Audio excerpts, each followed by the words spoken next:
I was recently rewiring some deep-seated shit around fear and excitement. So let's go on this journey together.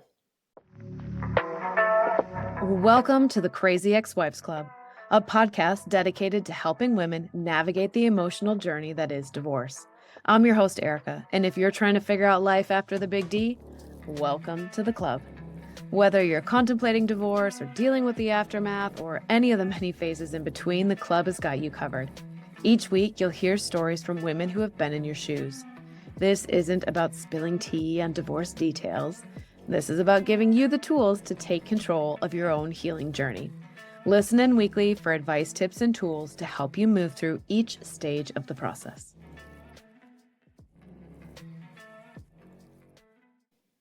Welcome back to another episode of the Crazy Ex-Wives Club.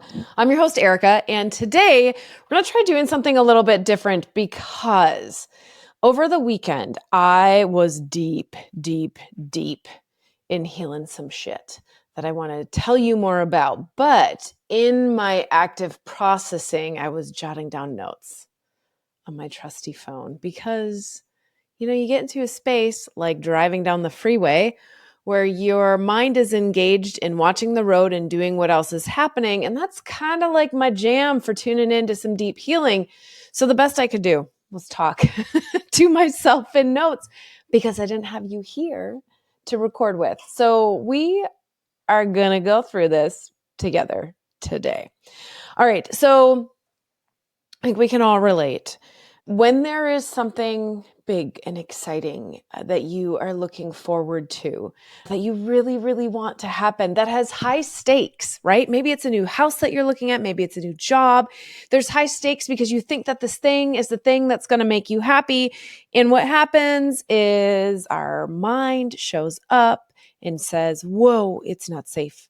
It's not safe to be excited. Triggers your nervous system. It causes a whole waterfall cascade effect of shitty thoughts that stop you from being able to really feel the feels. And one of the side effects of divorce then is this trauma response, is this feeling of hopelessness, is this belief that we're never going to be happy, or it's not safe to feel excited about something, or the concept of, I don't want to hope for anything because I don't want to be disappointed. And what starts to happen is not only does our mind play that trick on us, but our body starts to send physical signals that feel very much like stress and anxiety when you're looking at that thing that you're hopeful about. This is the work. This is what I was trapped in this weekend, because nothing hurts worse than being disappointed again. I mean, especially when you've had such a heartbreaking, soul-crushing disappointment, such as having to come to the reality that your marriage is not going to make it, that this relationship was a season, not a forever, that disappointment that, oh, did I do it? Did he do it? Where did we go wrong? Right? And your body will physically trigger you to avoid putting you at risk of feeling that again. And you had this long before the divorce. You had this long before the separation. If there was infidelity, you had all of these triggers before, but they were much smaller. The risk was lower. The buy-in was lower, right? If your high school boyfriend broke your heart, did it hurt? Yes. Did your heart break? Yes. Were you crushed? Maybe for a little bit, but you moved on, right? If you didn't get the job that you thought you wanted, were you disappointed? Yes, but did something else come up? I had this feeling right when you're house hunting. I mean, how many of you actually got the first house you ever put an offer in? Probably not. You'd see a house. I think this is the one, wouldn't work. I think this is the one, wouldn't work. But every single time you got closer. Well, now that you're sitting in a place of post-infidelity or in the middle of a separation or through the divorce, that risk, that pain, that hurt is so much greater. And that means that your nervous system is going to work so much harder to avoid ever putting you at risk to feel that way again. But here's the drawback. If you lean into that protective mechanism of your nervous system, it means you're leaning into a lot of fear, a lot of anxiety, like, ooh, I shouldn't do that because it might cause this, or ooh, I can't do that because it might do this. Okay. Fear is keeping you small, but the drawback is that fear and excitement feel the same way. And until you learn to differentiate, where is my mind and my body triggering a fear response when what it really should be safe to have is an excitement response, you've got to learn how to navigate the waters in there. Otherwise you start to float. You live this life where you never really want to proclaim any new goals or desires because the risk or the fear of being hurt is too great. And you never really step back out to risk your heart again, or to be in a relationship, or to feel love again. And if we aren't willing to clear the shit that is holding us back, it's like anchors sinking us to the bottom. If we aren't willing to do the work to break free of those, we never get to feel the highest highs. You never get to get deeper into love. You never get to get deeper into excitement, joy, into the amazing things that can come. It's just that we've got to learn how to get over the triggers that our body is putting out there for us. Because again, our nervous system was designed to protect us. It's just trying to do its job. So this means that when something shows up that you should probably be excited about, your body will actually trigger feelings of fear because they feel the same way. And your mind is going to register it as a threat. So your body goes, oh, nope. This feels like fear. Your mind goes, starts setting off the alarms, right? Like, this is a threat. There is a threat. Your mind is now going to take over and tell you that it's unsafe to be excited about the thing. This is the work we're going to clear. So I'm going to keep flowing through my notes because I'm telling you guys, it was like on point. If you ever get to go on a car ride with me, it's where the best clearing work happens. All right.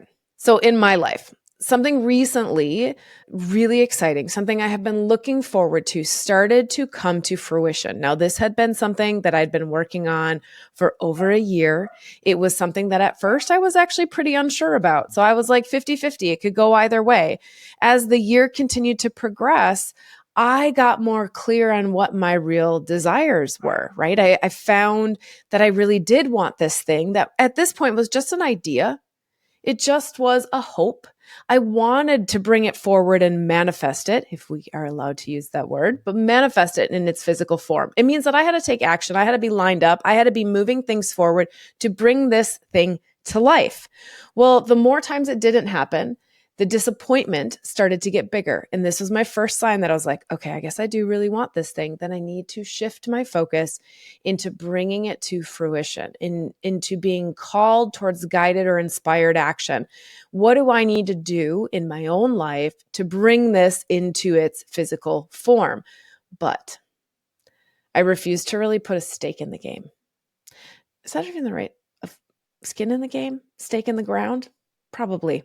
Mixing those up a little bit, but I think you get the point.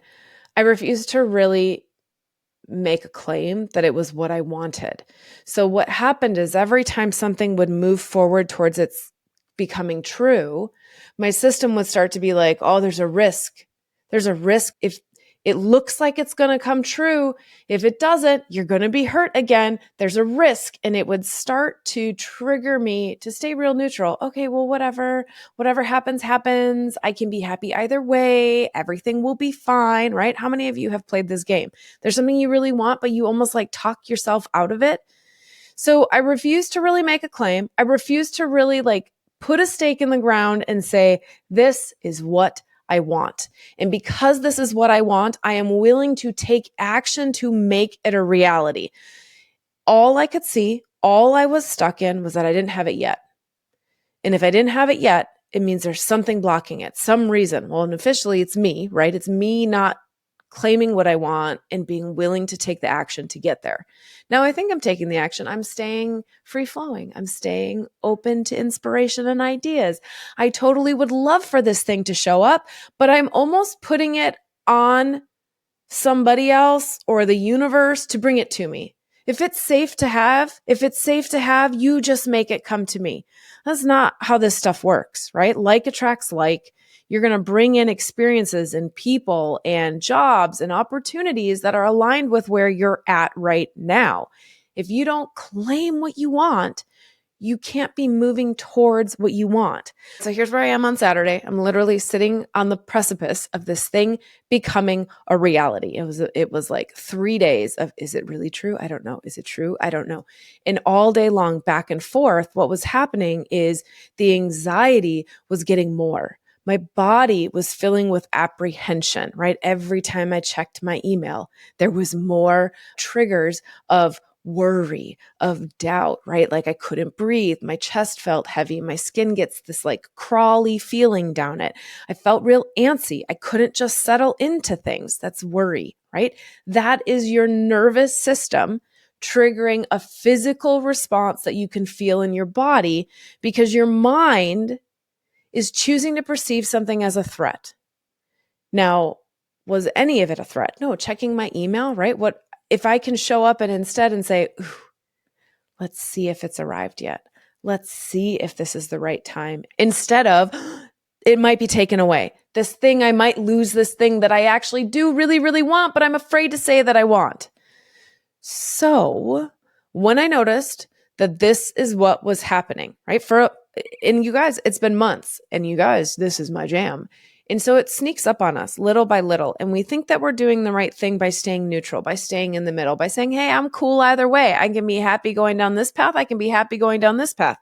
The reality is I can be happy going down either path. Either path will not remove the ability for me to live a happy, joy-filled life. It just changes some of the conditions on the path, right? It changes what's going to happen depending on if I choose path A or path B. And while I know in the moment, right, when all this fear, the anxiety, the whatever is swirling in my body, I know that the thoughts aren't real. Okay, like I know that I don't have to be apprehensive or worried about this thing. If it happens, it happens. But why am I worried about it? And more importantly, why can't I shift into a place of, ooh, is it now? Ooh, is this the thing that is showing up now? Or is something even better on its way? And it's really hard. It's really hard to shift when your body triggers all of those physical feelings of fear, anxiety, worry, stress, bad things. The bad thing flag is flying. It is very hard for you to be able to control your thoughts, to move it to the other side, that it's going to be okay. And that's because your body and your mind are triggering a feeling that you are now unsafe. So no, you can't be excited about the thing that's coming. No, you can't relax in it. No, you can't say like, oh my gosh, just settle down. You can't do those logical choices. Why? Because illogically, your sensors are going off. And the sense or the threat is that it is unsafe. You might hurt again. We must protect you from having any of these experiences. So subconsciously, your body, your mind is in overdrive, trying to keep you small, trying to keep you locked up. And now this is where you rely on your tools. So what are the tools? There's a couple that I leverage regularly, and they are my absolute go-to favorites. So when I realized on Saturday, driving down the road, I was on my way to Whole Foods. It's like Target or Whole Foods. It's one of them.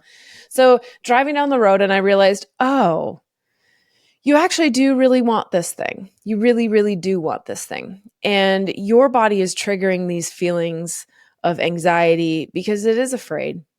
It's hard on your heart if you don't have this thing now. So what can I do to help myself feel safe so that I can shift my thinking back to the excitement about this thing becoming a reality instead of the fear of all the things that could go wrong? So you've got to rely on the tools. So I called in a sign. Okay. One of the easiest ones you guys can do anytime that you want. Call in a sign so that every time you see this thing, it's reminded that you are safe to be excited. Now you can change what the sign represents, right? Sometimes I say, am I on my right path? Or lead me. I used signs when I found my last house. So birds were the sign.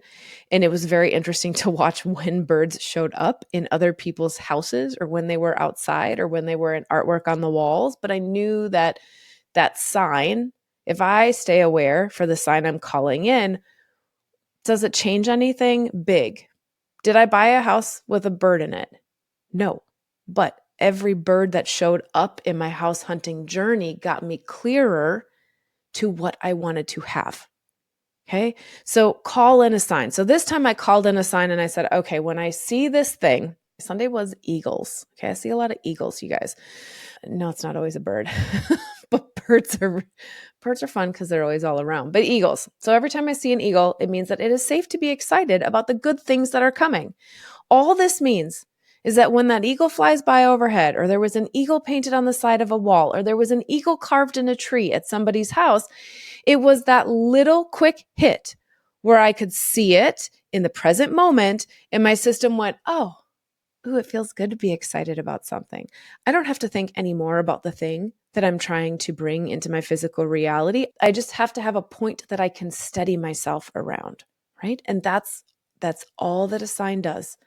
A sign doesn't change the outcome, but it puts the power back in your hand. It is a trigger for you to recommit to how you want to feel and what you want to believe in.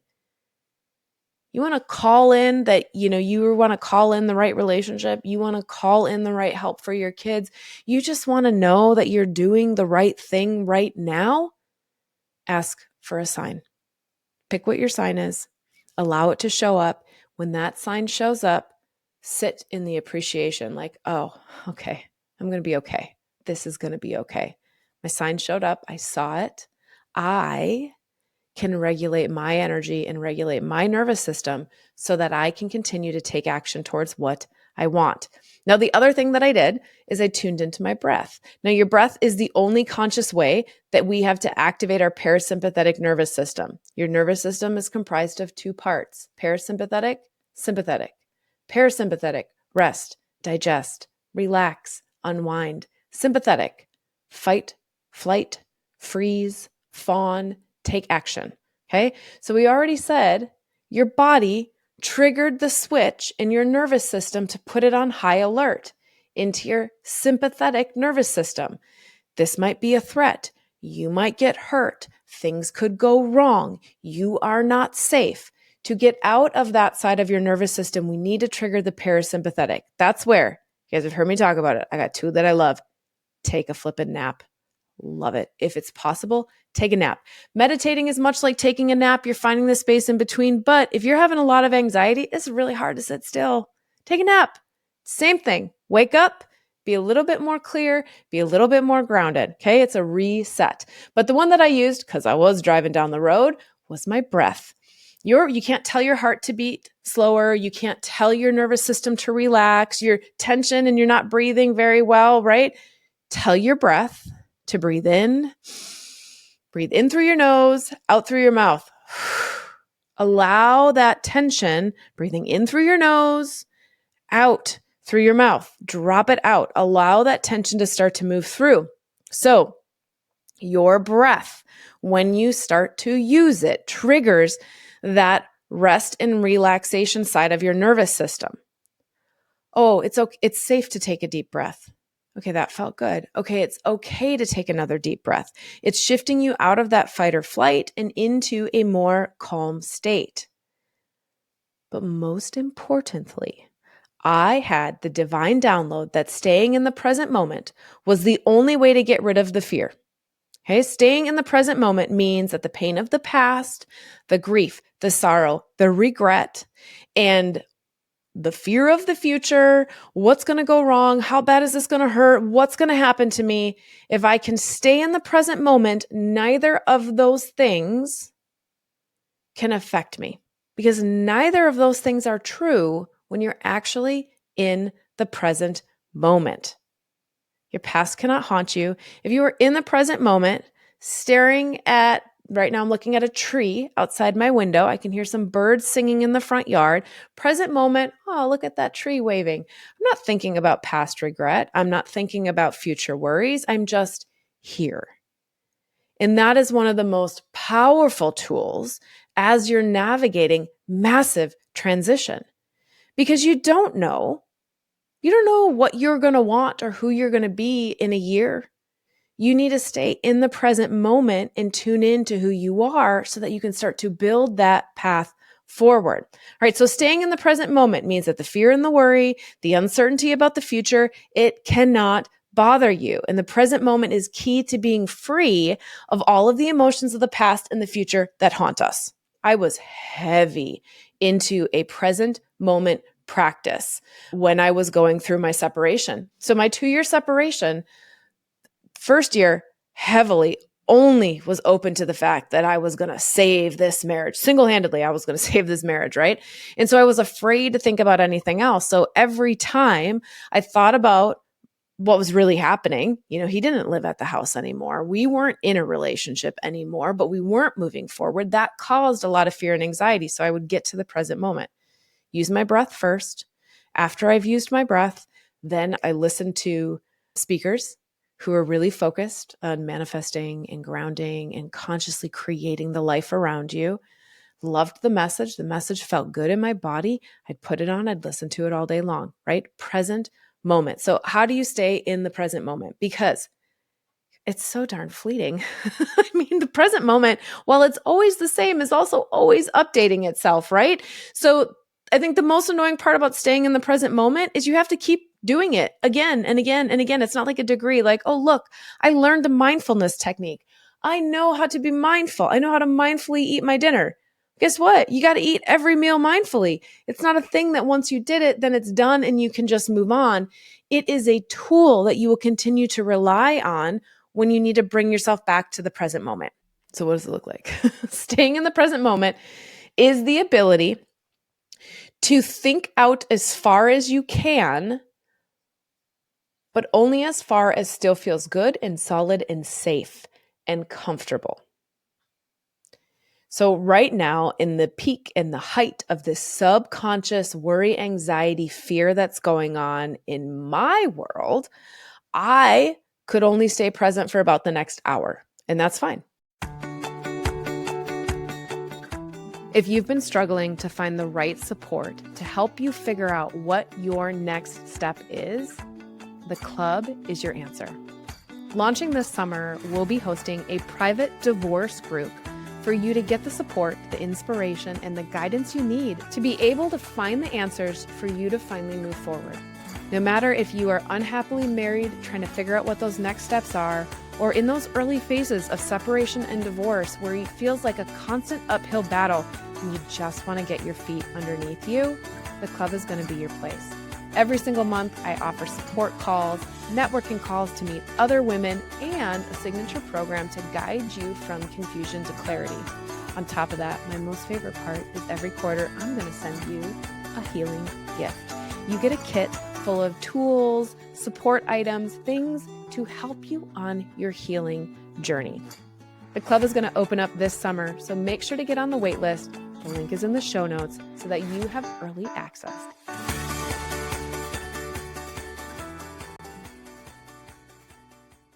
So I could say, okay, what am I doing right now? Hey, I'm going to Whole Foods. Okay, so for the next hour, I'm going to get my grocery shopping done. I'm going to pick out some yummy fruit for me for the week, right? Like, what am I looking forward to in the next hour? And that was it.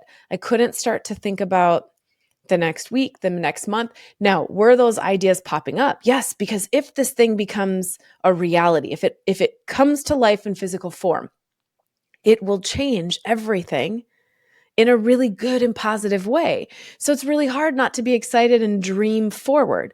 But the moment I started dreaming forward, the alarms went off in my nervous system again saying, you're not safe. Like, what are you doing? Stop. So 1 hour. 1 hour was as far out as I could go. And as the hours ticked by, I was like, I'm doing it. I'm not as nervous. I'm not as anxious. I'm getting through it. So that is one of the great ways, right, to stay present. So pick a time. Pick a timeline that feels good, and that's as far out as you're allowed to make thoughts, commitments, or desires for. Maybe it's a day. Maybe it's a week. I'm content. I'm happy right now. Can I still be happy and content and confident in the thoughts that I'm thinking if I look a week out? So when I met my current boyfriend, we first started dating, I knew that I was having a really good time. And then I knew that when I was alone, all the anxiety, like Is he cheating? Is he lying? Is he talking to other people? No, that's not the reality. That was my old trauma baggage bullshit from my marriage, but it would show up. And then every time I would lean into, well, I really like this. We had a really fun date. I really liked hanging out with him. And then system would go haywire and it would freak out and be like, oh, what if you get hurt again? What if you lean in? And what if he leaves? What if he leaves? What if he, right? The alarms are going off. And I had to stop any future thought. All I said was, hey, I like talking to him today. I know I want to talk to him tomorrow.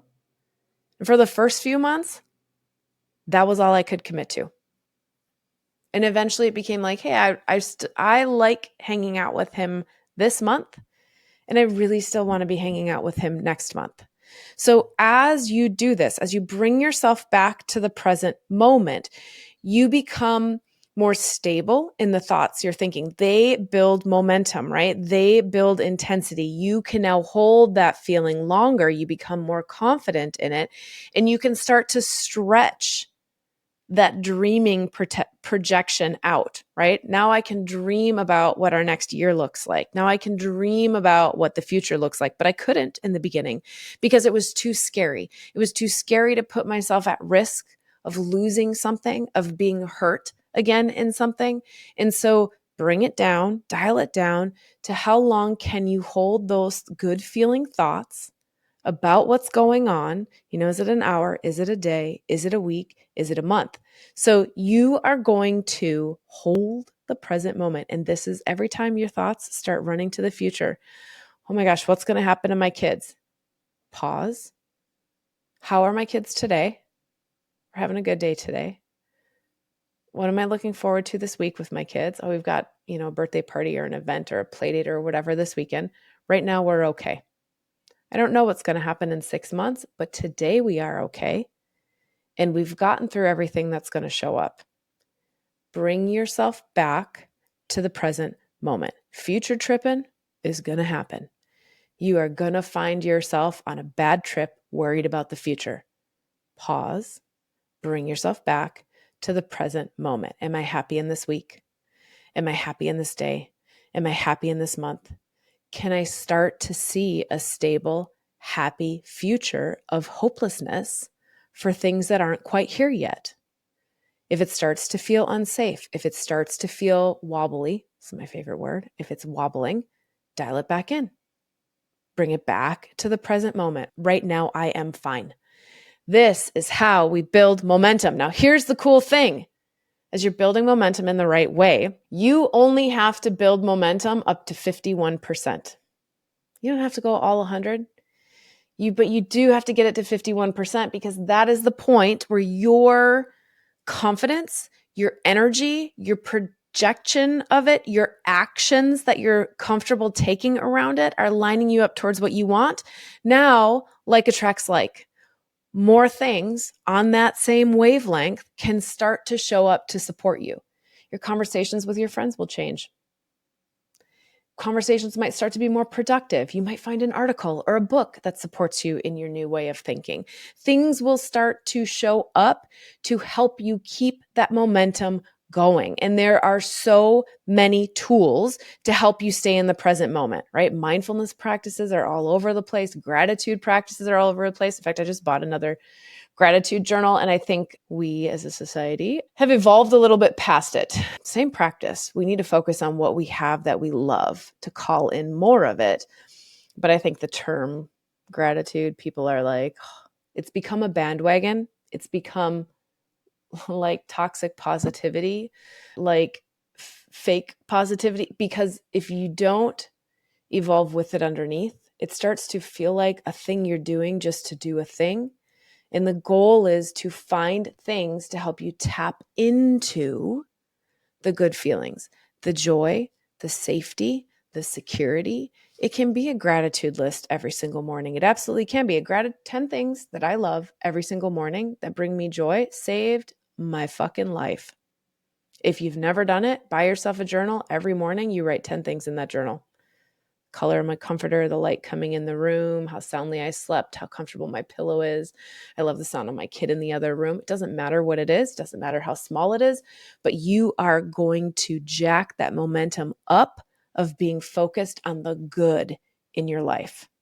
Our mind likes to spend all of its time trying to find the things that could go wrong. Again, protective mechanism.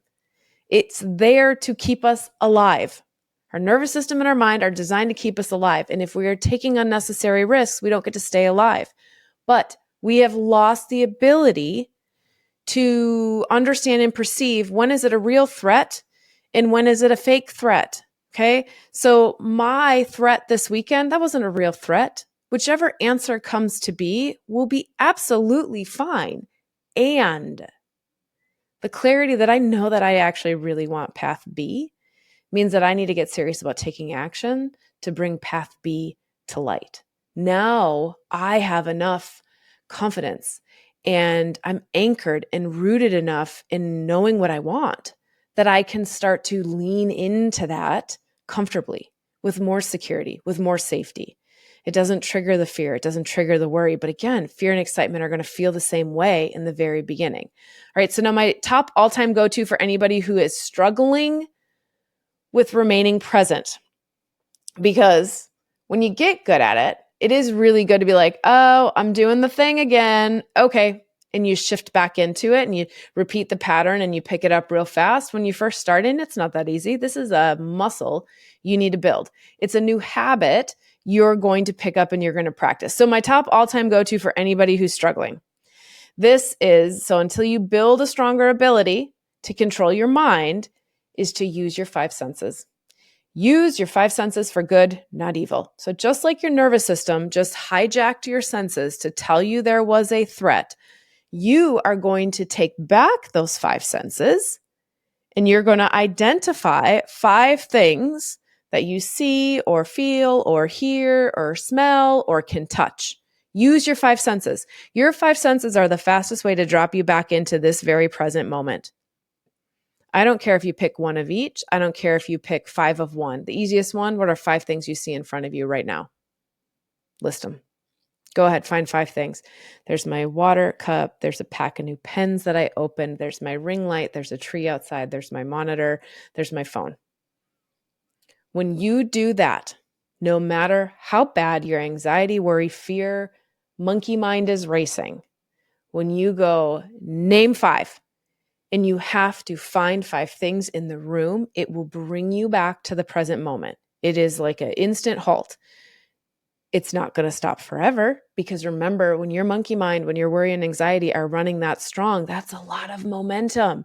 That's a lot of energy. It's like a train that's got 10 engines on it, all flying in one direction. And you just put one tiny little engine pointing in the other direction and think that it's going to be able to change that whole train.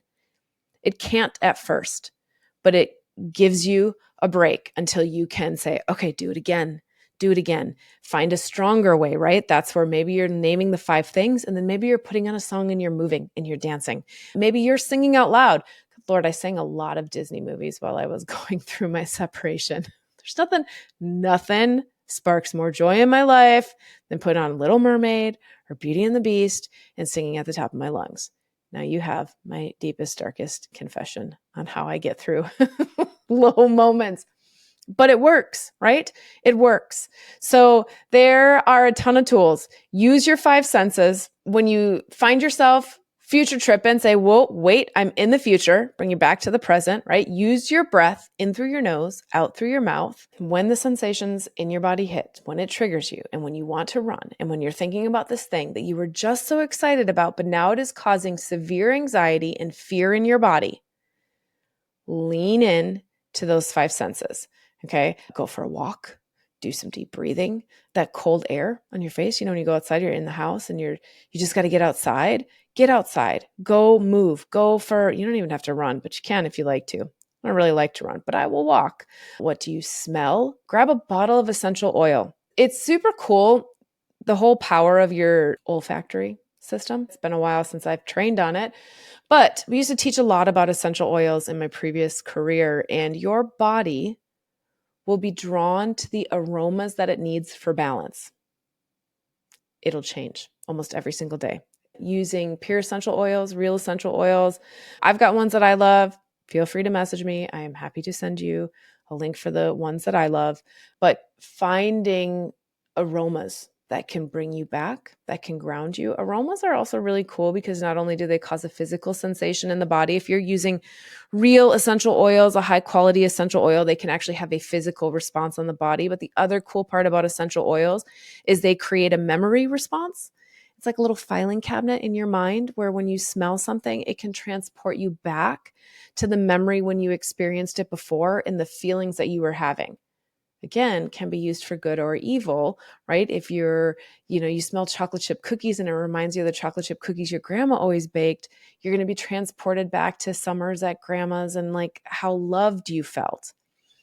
If you're Dorothy from The Wizard of Oz and the crazy lady next door who's always trying to take your dog baked chocolate chip cookies, when you smell those cookies, you're not going to have a soothing experience. So aroma is really, really powerful. But inhale in through your nose. So breathe in through your nose.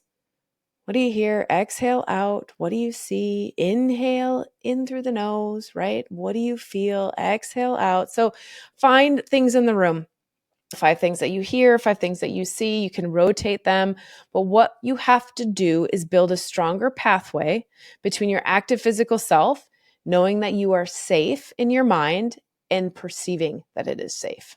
So you are strengthening your physical perception of what is going on right now. And as you build this practice, there are other things you can do. And this is where I love, love, love to be able to tune into a song, read a book. Full confession, I actually couldn't finish even a paragraph through the 2 years of my separation. I couldn't sit down and watch a TV show, and I couldn't read a book. And I love reading, and TV can be fun. But I could not stay connected to the story that fear, anxiety, the monkey mind would grab hold and send me down, spiraling down a really icky path. And so if that's happening, that is not the solution for you right now. That we got to find a different way for you to regain control over your mind. Like I shared, I did a lot of listening. I loved Abraham Hicks, big on manifesting. So I listened to a lot of Abraham Hicks. I liked the message. Find somebody whose message resonates with you. Put it on. I'd put that on and I'd go for a walk. And sometimes I'd listen and sometimes my mind would wander and then I'd bring it back to what it was trying to listen to. It's why I also really highly advise people start with guided meditation versus trying to do it on your own. Our minds are monkey minds. They are out of control. We have learned, even in the last 20 years, how to multitask on a next level. And so telling your mind to go from being able to manage 5 different channels of communication coming into your system at once to managing none of them is really hard. So guided meditations, there's a ton of free apps, there's a ton of YouTube videos, any of those things will work.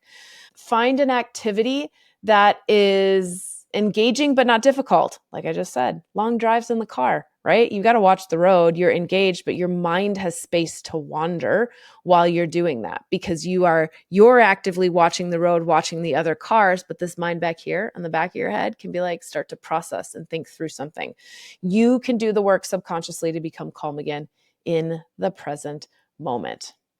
All right, I'm diving deep into these practices all this week. While my worry, anxiety, my fear versus excitement was at its peak Saturday and it's coming down, it's about not dropping the practices. We are so quick to use a practice when something hurts really bad. And when things start to feel better, we stop.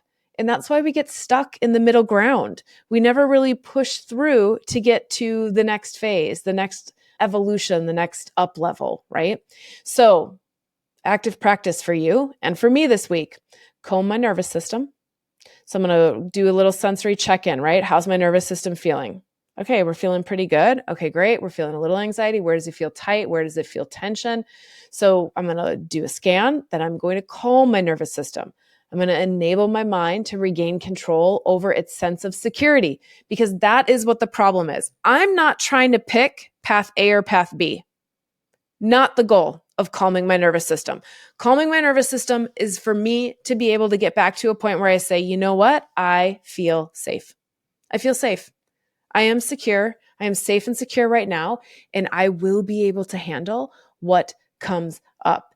All right, so for the next week or so, I will be aggressively practicing staying in the moment. I will be aware of the thoughts that are coming into my head as I'm thinking them, and I'll build power and momentum in my practice to move towards what I really want. What do I really want? And you guys, if you're in a place, I'm not saying 5 years out, I'm not projecting 5 years out, but what I know is one next step that I want to go do. And that is what I'm focused on right now. Eventually, this will become second nature, and you'll be surprised at how quickly it becomes second nature. The more often you drop back into this practice, the faster it gets back to being second nature. But I'm saying you might have to work on this for a couple weeks, and you find that you're able to make it a few more hours every day before fear kicks in. And when that fear kicks in, again, just remind yourself, fear and excitement feel the same way. What am I worried about? What could I instead be excited about? And as I mentioned before, the 51% rule, one of my favorites, because you don't have to do it all on your own. You just have to carry the weight for 51% of the time. If 51% of your day you are focused on being excited about what is coming into your life, your conversations, what shows up in your workday, who you interact with will start to change. Just 51%. You do not have to be perfect. We just have to have the majority so that like can attract like, so that we've shifted our own confidence and our own energy, so that as we're having these conversations, we're talking about things differently, which opens new doors for them to be able to move forward. So if you're struggling with being excited about the future, that is your homework for this week. Remind yourself, fear and excitement feel the same way. Play around with the different tools, the breath, the 5 things, singing a song, dancing, streaming a speech or a podcast that you find really interesting, right? Any of those pieces. Try the different tools to stay in the present moment. Reground yourself. If it's warm where you're at, take your shoes off, take your socks out, go stand outside. Get in the sun, put your feet in the ground. There actually is scientific proof now around grounding. It is a real thing, even though it's just been woo-woo for all those years. But bring yourself back to a feeling of I am safe right now.